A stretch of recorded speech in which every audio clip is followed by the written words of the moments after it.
C'est la fin d'une épopée historique. L'avion Solar Impulse 2 a atterri cette nuit à Abu Dhabi, aux Émirats Arabes Unis, bouclant ainsi le premier tour du monde sans une seule goutte de pétrole.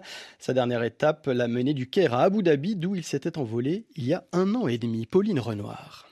La boucle est bouclée. Solar Impulse a atterri sur le tarmac d'Abu Dhabi, là même où il avait pris son envol pour la toute première fois le 9 mars 2015.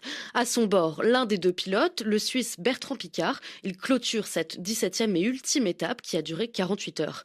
Le pari est tenu. L'aventure a été une prouesse technique et écologique, car Solar Impulse pèse seulement 1,5 tonne et il est aussi large qu'un Boeing 747. Il fonctionne grâce à des batteries qui emmagasinent l'énergie solaire captée par 17 000 cellules photovoltaïques installé sur ses ailes. Cette énergie lui a permis de voler à un peu moins de 50 km/h, son rythme de croisière, qu'il a pu doubler lorsqu'il a traversé des zones de très forte chaleur. En un peu plus de 500 jours, l'aéroplane aura fait escale aux 4 coins du monde, dont une de plusieurs mois à Hawaï, à cause d'une défaillance technique de ses batteries.